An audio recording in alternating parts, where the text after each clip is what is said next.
Well, I finally got around to watching the Strange New Worlds season finale of season 3, and this wraps up the show. Frankly, they should end it here, and that's going to be what I put on my thumbnail. They should end it here. That really is everything that needs to be known. It really went off the rails. I actually thought in season 1 that we had a decent, at least, attempt at making modern Star Trek.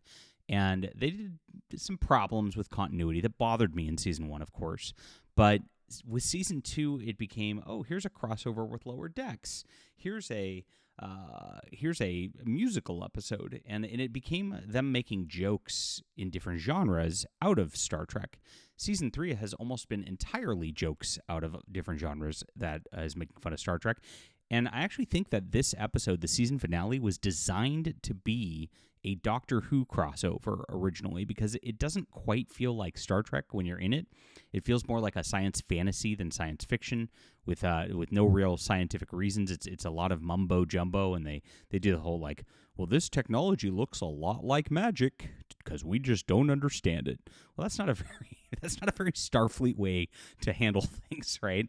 And there's a lot of you're the chosen one, this is predestined, sort of stuff that just doesn't fit within Star Trek whatsoever. That was built through this episode. Tons of plot contrivances, and this is the end of Strange New Worlds. Now, that being said, as an episode of television in general, science fiction or science fantasy or whatever you want to call it, it did actually work pretty well. It was decent, but it just doesn't work for Star Trek, and that's exactly what the feel is that's wrong with Strange New Worlds in Season 3 overall. We'll get into this in just a moment. Please hit the like and subscribe button.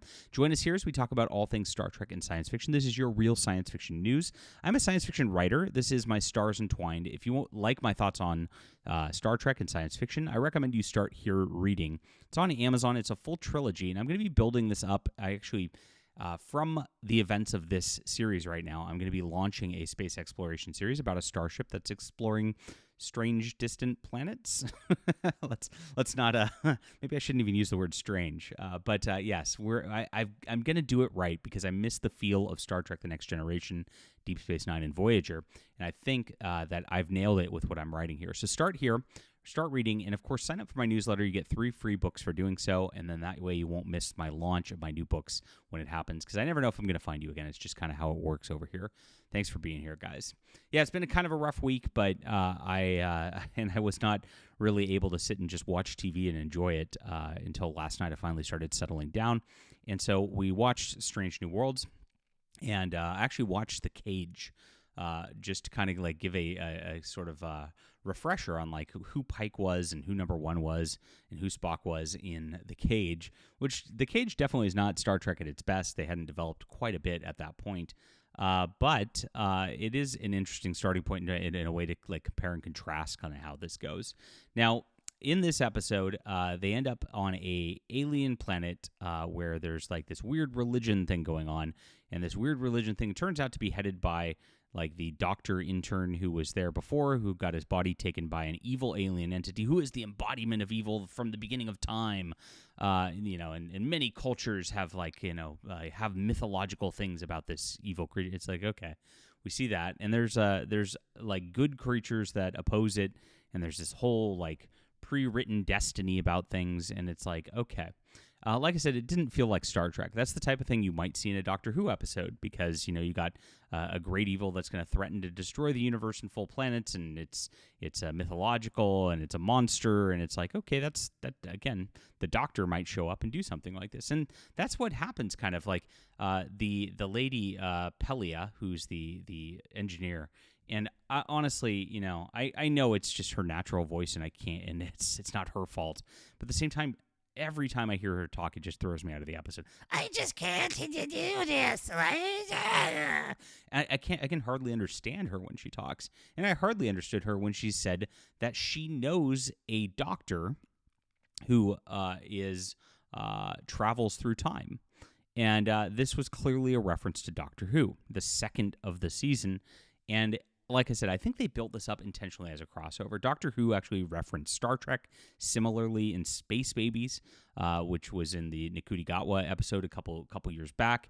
And the Doctor gave a throwaway line, "Oh yeah, we should go visit them sometime as well." And since then, Alex Kurtzman and Russell T Davies, the showrunners of the shows, have been lobbying to try to get this crossover happening. Now, Strange New Worlds already did something like this in the episode where they had that kind of world planet ship that was scavenging and just eating all these other ships. There was a TARDIS in there, right? So they were showing that the Doctor's gonna maybe show up or something like that as well in this. And this one gets really funky and Doctor Who-y.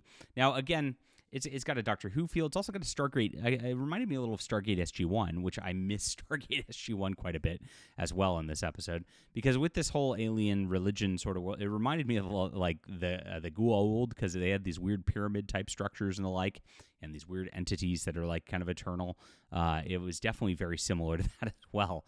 So that was something there, and it made me realize I miss the characters of that a lot because none of these characters really have a lot to latch on to in Strange New Worlds, and that's a big part of the problem with it. Captain Pike is not a leader in this. He kind of just goes, "Well, what do you think?" "Well, I don't know. I'm just going to follow along." And he's not really a captain who's got any gravitas here.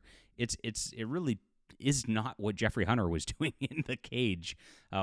Yes, he's a little more cautious than a Captain Kirk, but at the same time, that character also did actually take action and led things. He's just letting the women be in charge and kind of just supporting them and then cooking for them. It's very weird. And so this is his girlfriend. At the beginning of the season, she was had Gorn infesting her, and they were going to burst out of her like the Alien movie. And again, I'm comparing this to other science fiction because it's it feels like the Strange New Worlds writers just want to write other science fiction as Star Trek. Okay, so the Gorn pop out of people's bodies like Alien, it's okay, cool. This feels like a Stargate episode. Oh, we've got a TARDIS in here. It's Doctor Who. It's magical like Doctor Who. It's they don't want to do Star Trek. It's pain. It's they're dragging their feet and have to do Star Trek. Now, she had to get some DNA spliced within her, and it changed her and made her weird. Now, in the episode that this follows up on, which was kind of mid-season, they found an alien prison, and you have to have all the background of this to watch this one. You got to watch those Gorn episodes, you got to watch that one, and then you got to watch this one to really understand it. They, of course, accidentally liberated some spiritual entity thing out of a prison. She had a visceral reaction to it where she just changed at some point.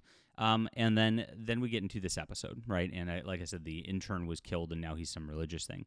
Now, they start to look at it, and they see that she's got some DNA that's pre-programmed and matches the statue on that strange thing. So they're oh, there's a weird destiny thing happening on this thing. Not only that, but the Doctor also seems to be etched in ancient things as well. Mabenga, who for some reason has an accent here, even though he didn't have an accent in the original series. And so he has to go and deal with the alien entity, and they end up in that alien prison somewhere. And I don't know that they don't even have a good picture of the alien prison or anything like that in this. And the Doctor realizes that guy needs him to get out, and so he tries to off himself and really doesn't accomplish anything. And so there's a lot of plot contrivances here that happen. One, they see that somebody finally transported off of the ship and just disappeared and dissipated. And well, why didn't they see that before? Well, I mean, we need it for the plot now, right? And then for some reason, there's these spiritual ley lines that go across different worlds and stuff that are interdimensional that they can see now and didn't see before, and it shows this world, right? Again, another plot contrivance, right? So it's plot contrivance after plot contrivance. It's this has to happen. And it's all weird destiny things. Again, it's very anti-Star Trek, especially since all the space-time stuff we've seen multiple times before. You can change the timeline, and if you know about the timeline, you do things differently. You can change the timeline, right? And so this whole destiny thing doesn't really make sense within the concept of Star Trek. And so she then gets some Pike's girlfriend here gets some superpowers, and she's the only one who has the capability to fight this evil, because the merged DNA within her is actually designed to create evil now, or to fight the evil. So how did like that all work with the Gorn situation though? Like, did the Gorn know? I mean, it really doesn't make a lot of sense. Again, it's another plot contrivance that like, oh, we need something to actually fight the evil. You'd think it would be Dr. Mbenga since he's in it, but nope, he's kind of useless. We got to have the strong female lead do it, right? It's just like, come on. And so this lady then ends up doing that. Now, it does go into a pretty emotional moment where they live this like alternate life where Captain Pike and her get old and have a kid and like grow old together, and she dies, and then they go back to this, and she like creates that reality somehow. I mean, I don't understand. Like, again, it's all like doesn't make sense what the powers are and what's happening. There's no rules defined. It just feels like magical plot contrivance after magical plot contrivance. I enjoyed it. Like, I mean, watching that had some very good emotional character moments, and watching Pike get old, especially like with him knowing that he's going to end up the way that he does, and also with us knowing the way he ends up the way he does in the menagerie. It is something that's like really emotional and tender to watch him go through this and think that he's going to do that and actually not end up doing that in this like kind of alternate timeline that really isn't real again.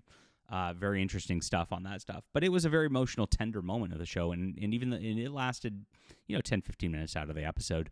Really, and that hit home. That was actually a pretty good point.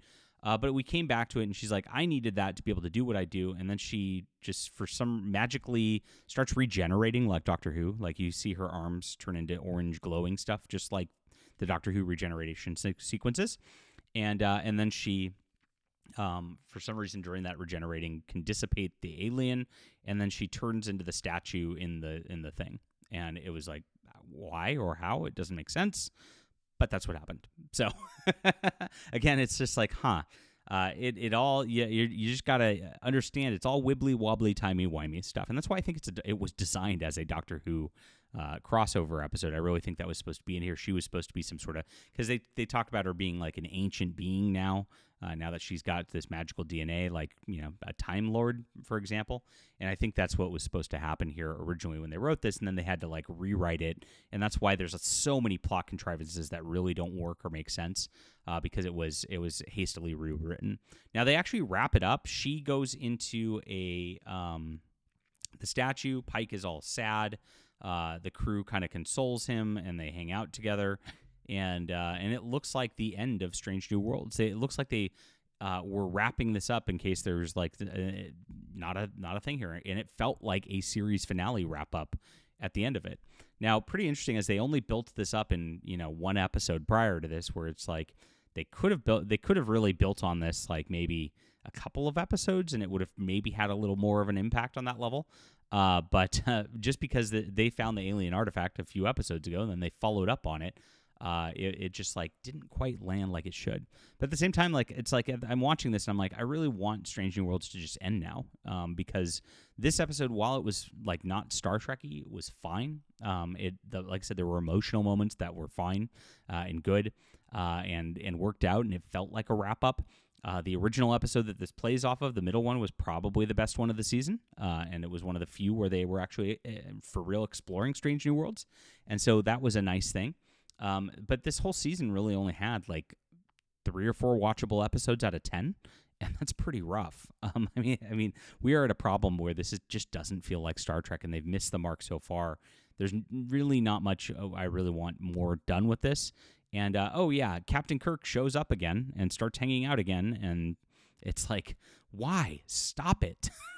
Like, it doesn't make sense for Captain Kirk to be this involved with the Starship Enterprise over and over and over again, and in so many episodes. And I know that they're leading into it, and I know that they want to do a sequel series where it's like basically the original series rebooted, and I really don't want them to do that. As a Star Trek fan, please do not sully the original series more.